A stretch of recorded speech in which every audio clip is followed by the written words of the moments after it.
Hello, ladies and gentlemen, and welcome back to the show, Orcs Magic. And today we have a very special thing we're going to do. We're going to look at the Aether Revolt spoilers. Obviously, we started this on our podcast, which was Ugins Insight, and I'm actually joined by the Ugins Insight lads. Hello, lads. Hello. So we've actually all come together, and we're all going to go through and to make sure this doesn't go on for like 4-hour episode. We've decided to reduce it down to 2 cards of the current spoilers, which is we are currently on Wednesday the 4th, and we had to narrow it down to 2 each because we've all got about 10 cards we all wanted to discuss, quite frankly. I think, lads, if it's alright, I'm going to kick this one off. Yeah, that's all good, mate.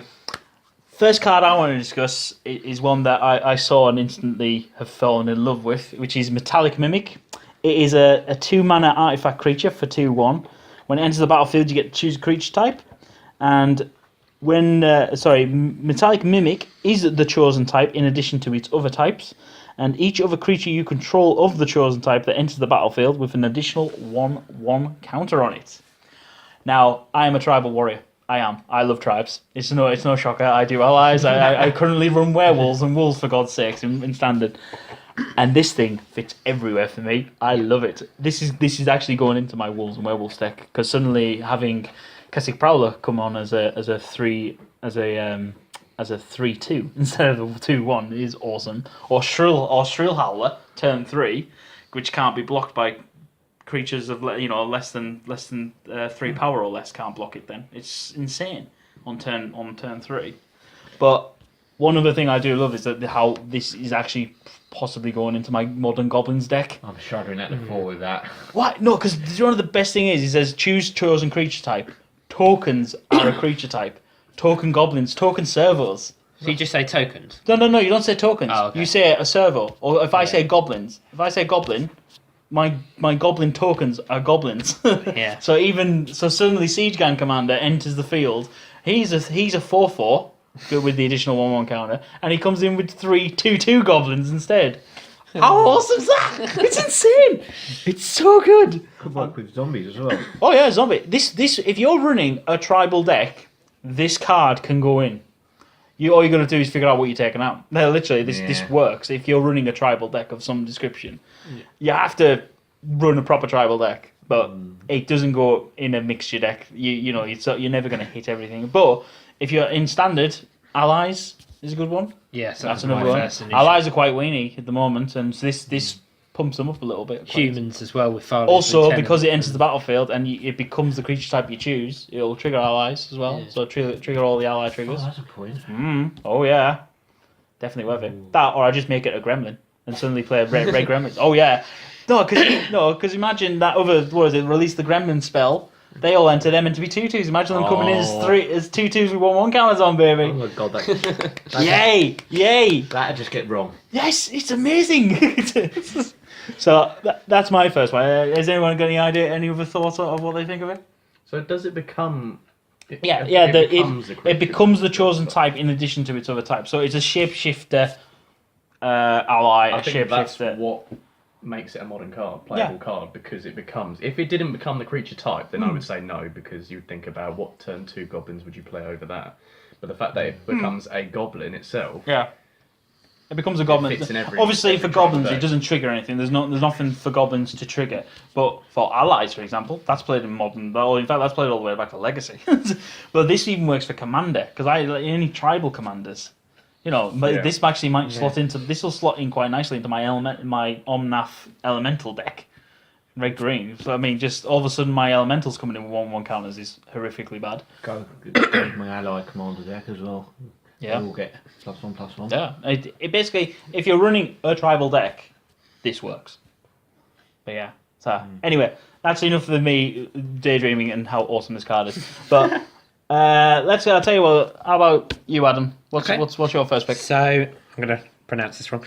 My first card I've chosen is I can't say. Indomitable Creativity. Thank you. You're welcome. So it's 3 red and an X. So X is pay any mana. Destroy X target artifacts and or creatures. For each permanent destroyed this way, its controller reveals cards from the top of his or her library until an artifact or a creature card is revealed and exiles that card. Those players put the exile cards onto the battlefield, then shuffle their libraries. Now, if you've got very little creatures in your deck, and you can just sacrifice some artifacts, all of a sudden you can get that one creature out on the battlefield. For example, I was thinking, as we discussed last podcast, I'm running Planeswalkers. I've got one Emrakul in my deck and 3 Servians. If I can use Nissa to get the plants, sacrifice the plants, I can keep on drawing, and I'll keep on drawing until I either pull a Serviant or an Emrakul. Yeah. So on turn 4, all of a sudden, I could potentially be playing Emrakul on the field, and you've got a 13/13. Unfortunately, it won't have the trigger because it's not got the cast trigger. But a 13/13 go for is very, very powerful and helpful. I think this works quite well with that artifact they've spoiled, which is the one that gives all your non-artifact spells improvise. So suddenly, I mean, on turn 4, theoretically, if you've got that, I think it's a 3-mana artifact. I think it was the improvisational statues or whatever it's called. Yeah. But if you've got that out already, and suddenly that can ramp up this spell by, another 3 if you've got 3 artifacts out or something. Suddenly you can ramp it up a little bit, which is quite sweet, I think. Yeah. I think this is a very good card.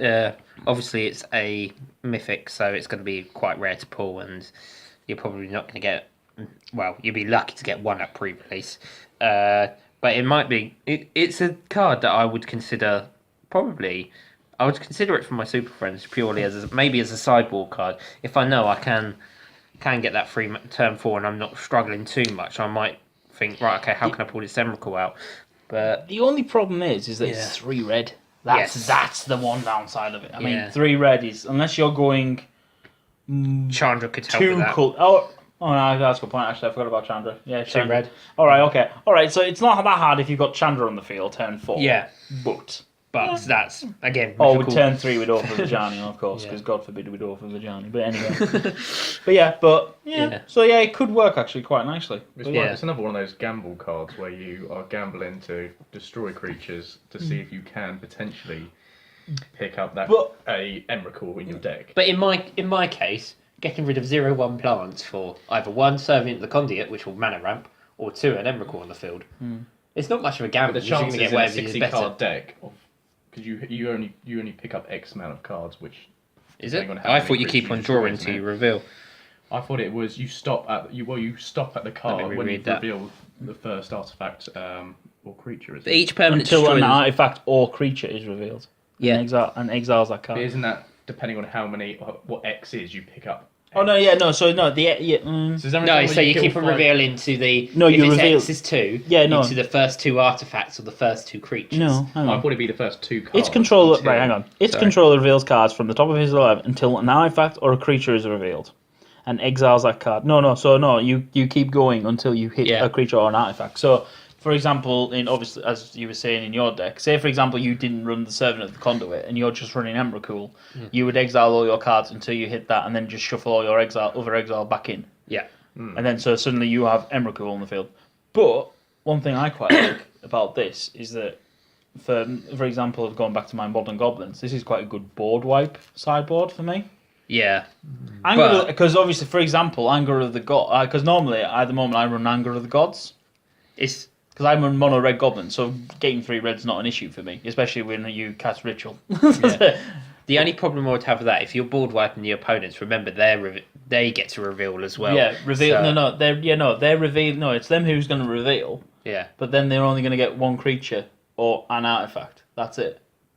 Say for example, I go up against Affinity. Yeah. That's pretty much they lose X amount of things.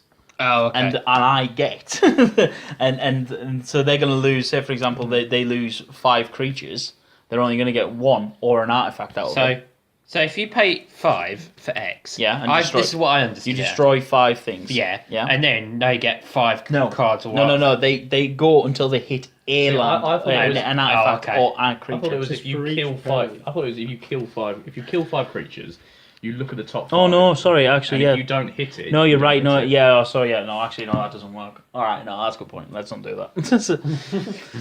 Yeah. Okay. No, so it stacks on the trigger, so you do it multiple times. Okay. But it's very useful. No, for you. Getting rid of permanents to get better permanents, or getting rid of 0/1 plant tokens for 13/13 Emrakuls or Definitely mana ramp. No, So definitely. I agree with that. that's the way I'm thinking about it. But Yeah. All right. yeah, Okay. cool. Chris, Right. what's your first choice, Paul? Okay, my first one is Baral, Chief of Compliance. It's a Oh, I love legendary. him. An instant and sorcery spells you cast cost one less to cast. So basically, you can now cast Fiery Temper for 2, Collective Defiance for 2. You can use Spell Shrivel and Spell Shatter for 2. But the best thing with the counters is, whenever a spell or ability you control counters a spell, you may draw a card. If you do, discard a card. So basically, you can then discard a Fiery Temper and hit them. Yeah. No, I'm with you on it. The benefit as well is a 1/3, so he's out of that Kozilek's return damage range sort of thing. Because of course that's what tends to happen with 2-drops, is that they do tend to die to thing. Yeah. But I quite like him. I think it's actually swinging me towards doing red blue Thermal Alchemist burn sort of thing. I can see a lot of red blue decks.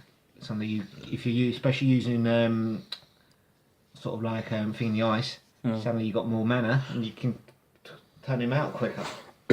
To be fair, Insidious will get better off him, obviously, because it was his previous card. Christ, I forgot Insidious about that, will, yeah. so suddenly not only can you counter, but you can then redirect it, or you can just copy it, cancel theirs and copy it yourself. Yeah, so That gets insane as well. basically, so then you can cast that for like a spell shatter, and suddenly that becomes Yeah, pretty much. I mean, I think he's amazing. I think it works in like sort of reanimator decks where you're dumping stuff like prized amalgam to the graveyard as well with the discard outlets. I mean, what was it?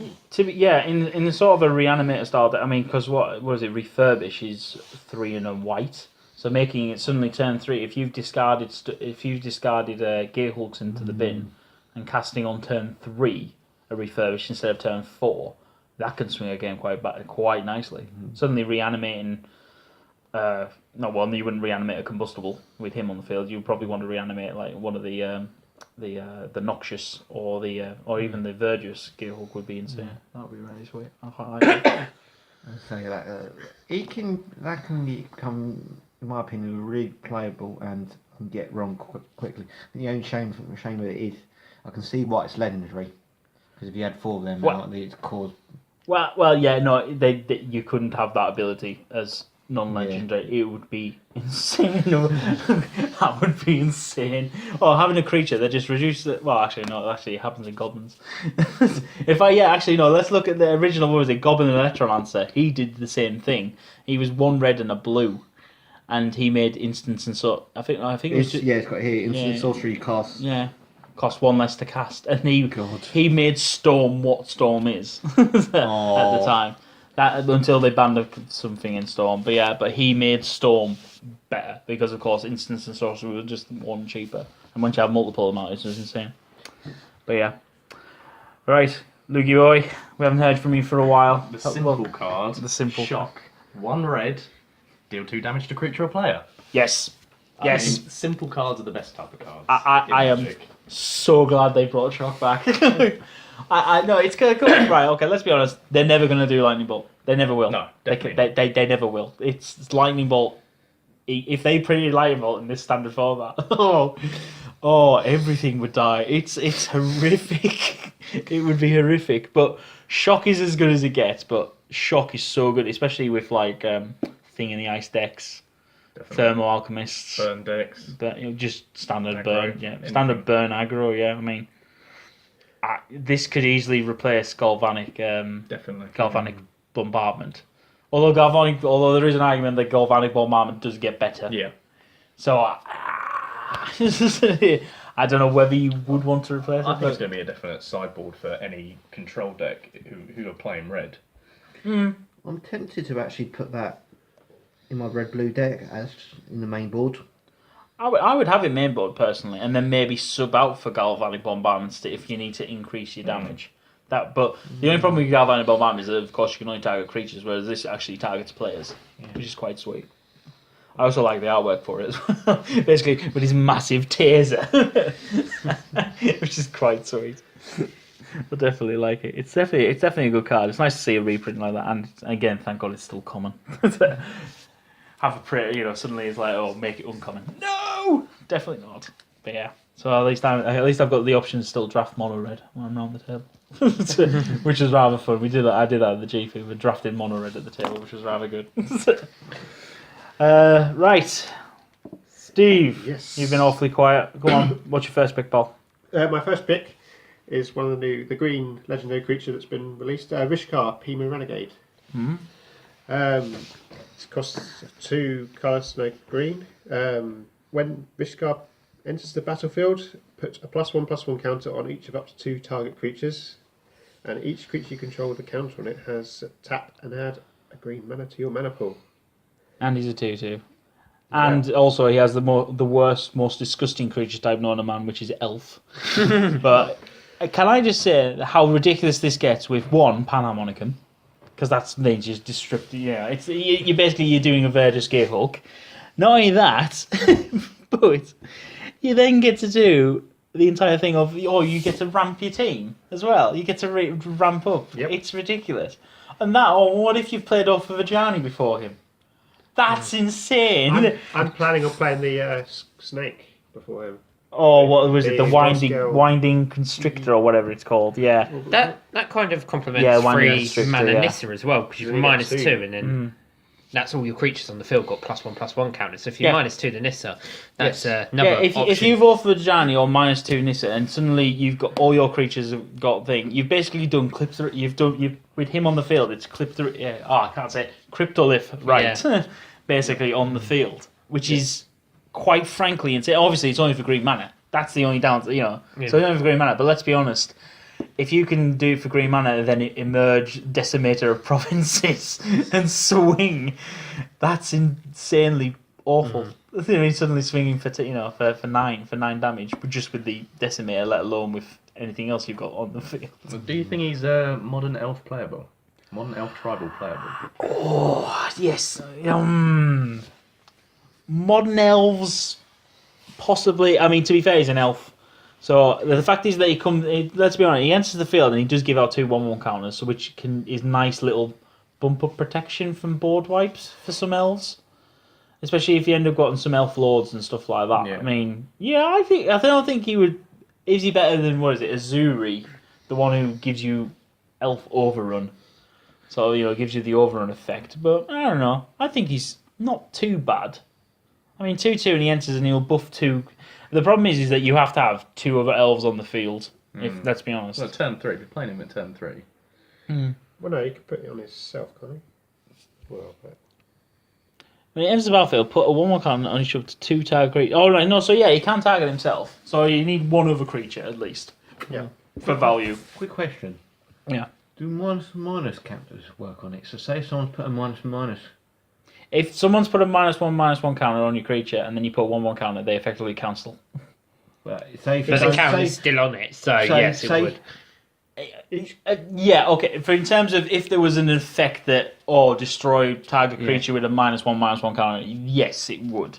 But effectively, in terms of balance. Say if you still got that -1/-1, can you? And you don't +1/+1. Can you still tap it for mana? No, because It just says counter. Oh, with a counter. Yeah, if you say with a counter on it, yeah. If you have any form of counter on it, like if there's any, I don't know, fate counters and stuff like that from Oblivion Stone. If it has a counter on it, you can tap it for green mana with this. Gideon. You could change. Yeah, make Gideon a creature. Are you going to swing with a 5/5? No, I'm ramping for 1. Ramping for 1, people. It's all about making Gideon a 5/5, then tapping for that, That one green mana could make a difference to the game. Well, no, basically what you're doing is effectively to your opponent, you are sending a message is what that is. That's gone. I could swing you for 5, but I just wanted to make you understand that I'm going to tap him for 1 green. I'll bring out Ultimate. Ramp up, cast. That would be funny actually. Yeah, that'd be worth doing. But yeah, I do quite like Wishcar. I also like his expertise. That's rather good as well. Yes. With the one, it's green card draw. Yes, we like green card draw. And then not only that, you get to cast the converted mana cost 5 or less from hand. That's quite sweet. You'd probably be able to play that the next turn. You could play Wishcar and then Wishcar's expertise the following turn with the mana ramp. Possibly, yeah. Actually, yeah. Worked really well. Well, yeah. So 3. So target him for 5. Play a land. So theoretically you can cast a 6-drop on turn 4, which is not bad, and then you get a 5 mana cost out of hand. So I'm trying to think. What's the Gearhulk's all 5, aren't they? Yes. So theoretically, you could cast this, draw cards equal to 3 or 4, say for example, but then you can actually cast a Gearhulk out of hand. That's rather sweet as well. For free, for free, not bad. All right, okay. Let's carry on before we get carried away. We're discussing 1/1 counters and Steve's horrible deck at the moment. Anyway, right. I wanted to discuss the next card, which was Tethers Touch. It's an enchantment aura for 1, a blue, and a black, and you enchant artifact. The artifact is a creature with base and power toughness 5/5, in addition to its other types. And when the artifact is put into a graveyard, return that card to its owner's hand instead. So basically, this is Ensoul Artifact, but better. Because Ensoul Artifact was 1 and a blue, and when the artifact died, it died.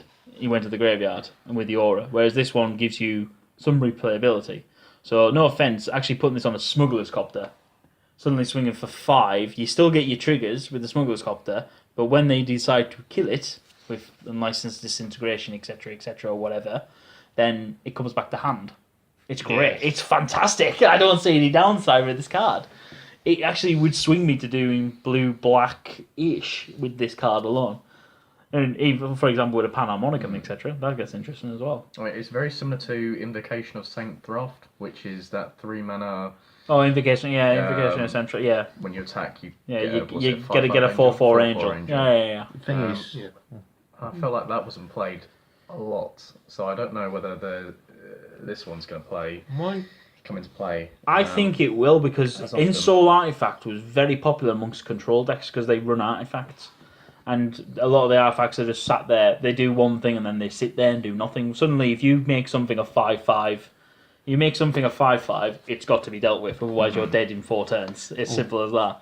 But then, even if they do remove it somehow, the only way it goes back to hand, and the only way they get around that is if they exile it. So they have to deck and stone it. Pretty much. That's the only way around. Yeah. Actually, would deck and stone work? Yeah, deck and stone would hit. Would it destroy any other artifacts of the same name? Is it creatures with the same name? Deck and stone. Creatures, I believe.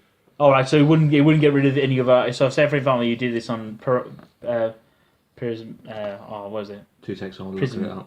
What's it called? Prism something. Prism Array. Prism Array. I can't remember the one that enters the battlefield. Enters the battlefield and draw cards and. Tap it, you can make any colour of mana. Here we go. Exile target creature and all other creatures. Alright, yeah, so it wouldn't work. Yeah, so it's only hitting creatures. So even if you had 2 of the same artifact on the board and you use this on one of them, it's not going to destroy the other artifact. But Awakened Lands, you could just. Awakened Lands. I forgot about Awakened Lands. Yeah, that's the same thing. Yeah. Do it on Smuggler's Copter because it should still retain flying, shouldn't it? So it's base and power. It just changes the base and power. So you wouldn't want to do this on that new 1-drop 7/11 massive vehicle creature that's crew 6. You wouldn't want to do it on that because suddenly you're making it worse. But putting this on an artifact and maybe jumping it into the stupid big thing is a possibility, because then you only need another crew 1 sort of thing. Yeah. But, so. That's a possibility at the same time as well. But even if the only artifact you got on the field is a clue, at least you got another 5/5. A 5/5 clue that can swing, do 5 damage, and even if they destroy it, then you go, well, because you're not going to get that back to hand. It's like, in response, sack it, draw a card. Yeah, that's quite sweet. I quite like that. That's quite a good response of going, no, I'm still drawing a card off it. You may destroy it. You may not take 5 damage. But yeah. And you get the rally trigger as well. Not the rally, the tireless tracker trigger. Yeah, you would. Yeah. Right. Well, that's my last card I'm going to discuss. Okay, Adam, come on, take us. Sorry. My next card is called Fatal Push. So it's for 1 black. It's an instant. Destroy target creature if it has converted mana cost 2 or less. And in Revolt, it's destroy that creature if it has converted mana cost 4 or less. Instead, if a permanent you control left the battlefield this turn. This is going to be... I could see it being played in Modern. 100%. This, in Modern, practically hits 95% of all creatures. It's coming in my Modern deck. This doesn't officially wreck my deck, my Goblin deck, because I have quite a few 3 drops going up 4 and then 5. Yeah. But It doesn't help. for example, Jund, for example, if I could pick a deck, they're mostly 2 drops. I think they have like 1 3 drop in their entire list. So this card's actually going to destroy. Yeah. I'm actually tempted to put in some dual black lands and stick them in the sideboard. But yeah, it's I think the fact that it's instant speed is what Yeah. really gives it that. I mean, It's- stuff like you got like stuff like Bone Splinters, which is sacrifice creature destroy. Yeah. But That's sorcery in, speed, it's that's a the problem. sorcery and it involves you having to sack. But I mean, this hits a lot of things. It's only against any sort of even in current standard, this hits The 7/4 vehicle, the Smuggler's Copter. Smuggler's Copter, Sylvan Advocate. Yeah. I mean, Sylvan Advocate's hard to get through. It's a 2/3 on turn 2. Most people, and with Vigilance as well, which is even worse. Most people can't. Most decks can't deal with it unless they bolt it. With lightning axe or the Harry bolt. Temper. Yeah. Or But it's I'm about to say Fatal Push gets around it quite nicely. yeah. And I'd really like the Revolt trigger because it's not so useless late game. Because if all you got to do, okay, let them swing, sack, make sure one of your permanents die, then play it, and then it's a good or better end. yet. Ends if he's only got a 4-mana creature on the field or something like that. Keep an evolving wilds and go. Yeah. Attack the evolving Well, wilds. Done. Yeah. Exactly. I mean, you just jumped in there when I was going to say that. No, that's fine. It's fine. You got there before me. But no, as you say, it's suddenly evolving wilds matter. Who would have thought we'd see the day where suddenly it's like, I'm running Fatal Push, couple of evolving wilds in there, you just stick them Same in. with fetch lands, isn't it? Oh yeah, well, in modern you have fetch lands. I mean, God forbid, suddenly fetch lands are. Well, when you crack it now becomes important because suddenly, if you have Fatal Push in hand, you're going to go. Hang on, I might just. I'm not going to crack it at end of turn. I'm gonna save it and then just pray I draw. Obviously, if you need the land, then you need the land. But suddenly, late game fetch lands where you don't want them. Suddenly, like, yeah, I'm playing it because even if you know you have nothing to fetch, you crack it and then it's like, there we go, job done. But even with Evolving Wilds, you've got the all the Battle for Zendikar blighted lands. Yeah. They all sack in response to things, so you can use them as well. But obviously, the typical one is creatures. But I mean, your Henny helps this one with the Revolt triggers as well, or the the mining guy, the Mining card, yeah. the Dwarf Scout thingy that flickers. He helps trigger Revolt easily, sort of thing. So definitely. I think I'm going to try and hoard as many of these as I can out of every single pack I open. First pickable, possibly. I think Yes. Yeah. Depends really what colour I go with. If I'm going to go black, I will pick that immediately. Well, to be fair, I would actually hate draft this. If I'm in draft, this would quite easily go. Yeah, I'm not letting any of my opponents have this because how often do you all go all in with a creature sort of thing? It's going to be one of those uncommons that are more expensive than a lot of the rares that are going to be in. Yeah, definitely. Yeah, Definitely. Definitely, I agree with that. Right, come on, Chris. What's your last card? Right. When I can load the phone. Nope, it is. We're of Invention. This is 3 blue mana with X, and you can improvise this. And basically, what it does is search your library for an artifact card with converted mana cost X or less. Put it onto the battlefield, then shuffle your library. So basically, say if you've got a load of clues, tap that, get a Panel Harmonicon, get the Colossus out. Yep. Oh. Suddenly you can get big nasty artifacts or get the Gearhulks out immediately. And Yeah. get them on the battlefield and trigger them. Yeah. No, I mean, yeah. For We're Invention, you need X's 11. So for the Colossus, that's a bit of an ask. Yeah, but the alternative cost wouldn't kick in because you're searching it from the library. It's not in hand. Yeah, no. So X is 11. I think is a bit out of thing. But as you say, an artifact though, like the Pan Harmonicum, that's only 4-drop. All the Gearhulks are 5-drops. That's easy enough as well. That's particularly at instant speed as well. You could play that at the end of somebody's Oh turn. yeah, end step. End step. Let's get sick. Well, theoretically, for a control player, this is great because he would search out his Gearhulk, which then hits the board, which then can trigger Glimmer at the end step for free, and he's not had to spend. He's not had to spend thing. You know, it depends. Also, it provides options for him as well, which is quite sweet.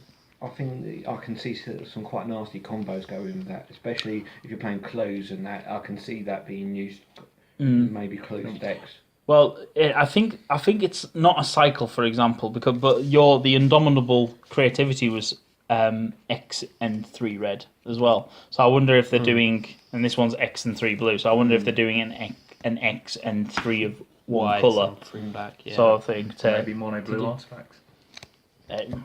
Well, to be fair, green blue is green blue artifacts work at the moment, or green white. In fact, no, black white or black white artifacts work at the moment with the Marionette Master. But with what I've seen in this, you could easily see black blue artifacts easy enough with the Tethers Touch quite easily. Yeah, definitely. Yeah. It's almost like you've seen sort of blue black artifacts can make a comeback. Could do, definitely would be interesting. Right, Lucky boy, come on. I've got this one. It is Aether Whale. Yay! Which all about Sky Whales. I'm excited about because I've got a mono blue energy deck, and it is a lot like the Leviathan from the previous set, where it's flying 6/4. When Aether Whale enters the battlefield, you get 6 energy, pay 4 energy, and then return it back to your hand. So I mean, it's one of those cards that if they're gonna try to kill it, you just return it back to your hand. Basically, the 6 energy wasn't the other whale 6 energy to return all the other types. It was 8 energy. 8 energy. Yeah, the Leviathan's 8 energy. It's one of those cards that pumps the but by Leviathan. but generally when you get the Leviathan out, you're only like 3 or 4 short. So if you've got the Leviathan out, this triggers the Leviathan. But and bounces back to hand automatically. It's like, yeah. Then you well, just get if you think about it as well, at the start of upkeep, it gains 2 energy. So you go 2 energy, then you play the 6 to play that, get the other 6 energy. Each go, you could be playing that just to wipe out the board. So yeah, and swing with the Leviathan. Yeah, no, it's definitely. I think it's not. I don't think it's going to be one of these shock horror chase rares. Oh no, definitely not. But I think actually, I tell you what, blue as an energy suddenly gets a lot more. Like I said, the Leviathan. I mean that card is ridiculously cheap, and it's a rare.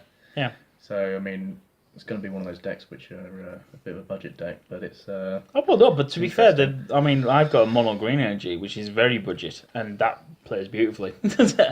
So everyone asks me why I don't run red in it. It's like, well, because I mono colours, you don't have to worry about fixing. It's the one benefit of it. But yeah.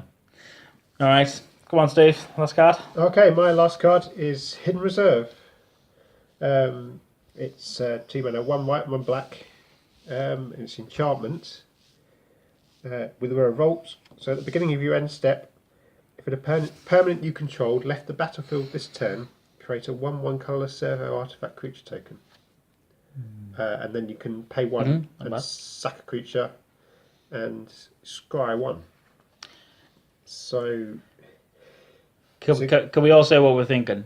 That nobody wants aristocrats back, and unfortunately they're bringing aristocrats back. This is wrong. This with your Henny gets stupid.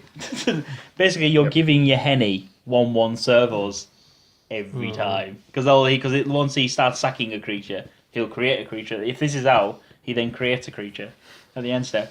Yep. Which is wrong. Quick thing about the card though, is it called Hidden Reserve or is it Hidden Stocks? Because I think there's a bit of named it a different all right, okay. So it's either Hidden Stocks or hidden I was a little confused. Hidden Reserve. Okay. It's one or the other. It's unfortunately it's in Russian, and I don't speak Russian. I don't know about anyone else at the table, so so we'll just go with whatever it says. But even if you have multiple of those out. If you had 4 of those out, that's every end step. There's 4 servos. That, and also if you think about this, because it's not legendary, but think about if you have a Zulapor Cutthroat on the field. Oh god. Pay 1, sacrifice a creature. Yeah, there you go. But it's a shame it doesn't trigger for each creature that's left the battlefield. That would be No. You're telling me, right? So you're telling me you Radiant Flames wipe your board and you want your opponent to suddenly gain however many they lost? No, Luke, definitely not in any sense. But again, this works so well with Evolving Wilds, the Blighted Lands, any creature death. Suddenly, this works. I mean, go for it, and it's 1 black and 1 white. How easy is it to fill this 2-drop slot? You could just put 4 of them in. Yeah. Yep. You know, and if you start getting more than one out, and suddenly it's one server or two servers. In fact, this with the modules from the first Kaladesh set. Oh well, a module. You know, a servo then hits the end step. A servo hit the battlefield, which triggers an energy counter, which triggers a 1/1 counter, or which then triggers the animation module, which then you can pay one and get another one. You know, you're not going to be able to go infinite, but suddenly you then got several Servos out. several servos. I mean, I'm about to say, and I ran it in sealed, this animation module combo thing, and the one game it worked. Oh by God, it was horrible. You know, suddenly turn 3, I had like 6 servos, and this is like this shouldn't work. It really shouldn't work, but it was fantastic. You know, I mean, the worst comes to worst if you've got 2 of them out, and you've only got 1 servo. It builds itself up. yeah. I mean, yeah. Once you sack get, it. you know, you The fact sack. it activates itself, I think that's a massive benefit. That is a you massive don't have to benefit. rely Yeah. on other creatures sacking. Yeah, or pretty just- much. I mean, or removing whatever. You can just sacrifice. definitely. I mean, yeah, it's Straight away. definitely good. I mean, that and Marionette Master. Oh yeah. Yes. Yeah. Late game, Marionette Master. Yeah, this thing pumps out servers, so you don't have to worry about your artifact generation then. So it's like, oh, she enters the battlefield. Yes, I'll take the 1/1 counters on her, please. I then get a, you know, you get a servo from this, and then it's just like, yeah, I'm now going to start And sacking. the Scry 1 as well. It's a non-blue card. That's Scry's 1. Yeah, that was the elephant in the room we weren't going to discuss, Luke. Or better yet, Avalade servo, put cultivated blades, swing, all of them. Get Yeah. +3/+3. Yeah, no, that would definitely be good. Black white works with Sorin trigger. Yeah. No, yeah, it does as well, actually, yeah. But no, You could scry and then Yeah, you know how much you're hitting for them. Scry, +1, sorry, and I hit you for X. Ha ha ha. Yes, which we already hate you for. I'm not sure whether to put this in the aristocrats. I think, White, well, to be fair, if you're running Abzan this, aristocrats. you need to run Abzan. In standard, you could do it quite easily. So I think in modern, does it work? I'm not too sure. Because I don't think it works that well in modern. Because you've got the Viscera Seer, Yeah. the The aristocrats, fact that you don't which have is, to pay the 1 to sacrifice a and creature. you don't have to pay the 1 to do it. But yeah, so in modern, I think it's too slow because you have a creature that's 1 mana less that does the same thing. All right, you don't get the Scry, but oh no, you do get the Scry, don't you? Yeah, you do get Scry. You do get Scry with the Viscera Seer. Yeah. So yeah, you know, it doesn't work in modern, but in standard aristocrats, you know, easily in Abzan aristocrats as well. You know, you got plenty of things to do. There's With a that. lot of sacrifice in this set, I find. There's a lot of if a creature dies, if a creature leaves, or if a permanent leaves the battlefield, and Yeah. that's the whole thing. The revolt. Sure, that's one of the main. removing things. Yeah. Bit of, Well, let's be honest. Turn 2. How many of us have had galvanic bombardment on their creature that they've just played, etc. You know, something like that. You know, in response. I mean, yeah, it does happen quite easily, especially with the new Fatal Push. Yeah, there you go. Yeah. yeah. In limited, you have those 2-drop artifacts where you just sack it and. Oh yeah, no, actually, yeah, the all the puzzle knots. Yeah. Yeah. Oh god, yeah, all the puzzle knots work really well with this.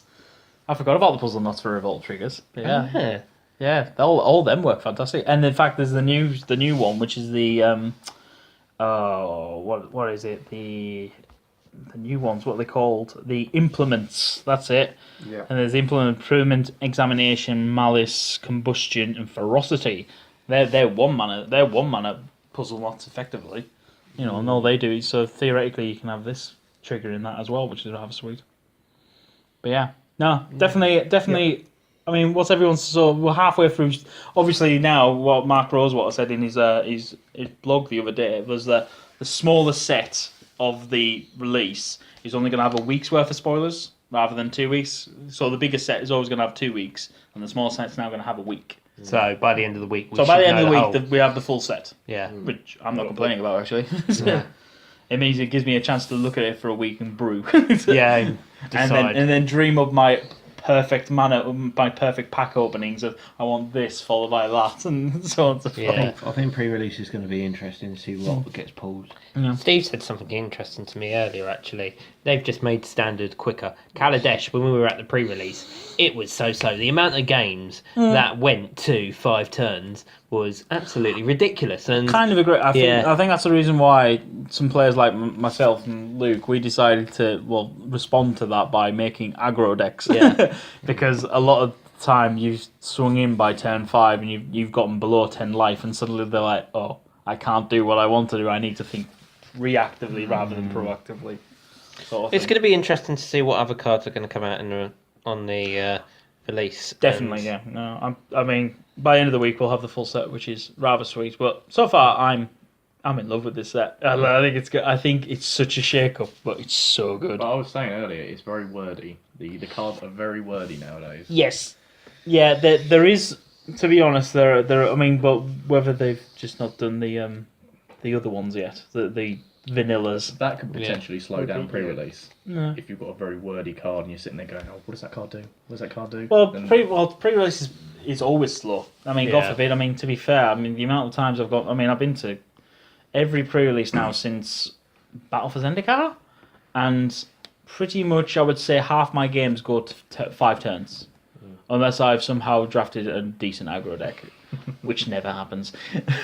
If I know, that happened once, and it was by fluke because they didn't know what I was building. But yeah, but definitely, but yeah, I think pre-release is predominantly slow anyway, sort of thing. But I think it's going to be rather. I think this set's actually going to break some of the hold. It's definitely more brewable. There's lots of cards in here that you can brew around, sort of thing. I mean, like the Free Jam Regent Dragon, that's got improvise on it. It's 4 and 2 red. So theoretically, turn 3, depending on how many artifacts you've got, you could cast that for 2 red, possibly. And 2 red and 2, or maybe even 2 red and thing, and then tap 3 artifacts, and you've got a 4/4 on the board with a better form of fire breathing. +2, isn't it? Oh yeah, so it's 1 and a red. It's got flying as well because it's a dragon, and it's got 1 and a red, and it gives it +2/+4. So suddenly turn 4, swinging for 6 damage in the air.